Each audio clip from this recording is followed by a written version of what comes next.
Dans 2 Chroniques 17, 14 à 19, il nous est parlé des capitaines et des soldats qui servaient le roi Josaphat. Ce n'étaient pas seulement de puissants et valeureux hommes, mais c'étaient des hommes qui aimaient le Seigneur et désiraient le servir. Et les Écritures disent que quelques-uns de ces hommes avaient une telle crainte de Dieu qu'ils s'étaient offerts eux-mêmes volontairement pour servir le Seigneur. Ce n'étaient pas des hommes envieux ou avides, ils n'étaient pas comme les fonctionnaires de nos jours qui ne sont jamais satisfaits de leurs revenus et qui se mettent en grève chaque année. C'étaient des hommes qui s'étaient volontairement offerts pour servir le Seigneur. Josaphat ne pouvait pas avoir l'excuse de vouloir plus d'argent pour payer ces hommes. Nous disons qu'il s'engagea lui-même dans beaucoup de travaux dans les villes de Juda. L'amour de l'argent s'était glissé dans le cœur de Josaphat. L'amour de l'argent est la cause de la chute de beaucoup de serviteurs de Dieu. Ils peuvent dire que c'est en réalité leurs femmes ou leurs enfants qui sont blâmés et pas eux. Mais la responsabilité repose tout de même entièrement sur leurs épaules. Quand nous regardons 2 Chroniques chapitre 18, nous pouvons supposer que c'est là que commença l'histoire de la chute de Josaphat.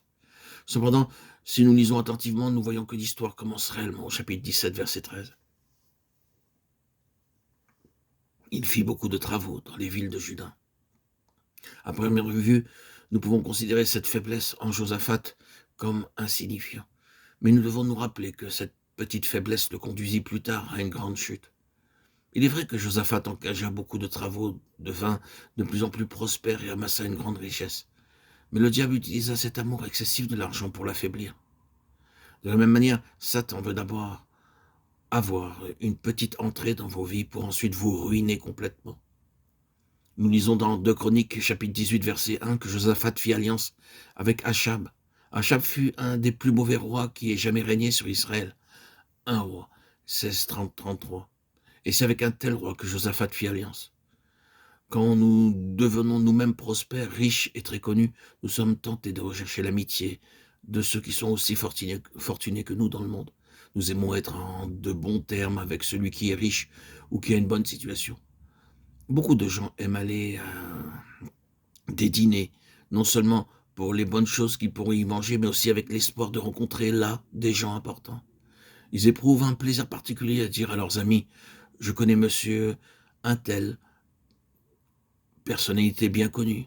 Venez me voir, je lui parlerai, et votre affaire ou votre problème sera réglé immédiatement. » Cette folie courante pour la majorité des gens du monde est trouvée parfois même parmi les serviteurs de Dieu.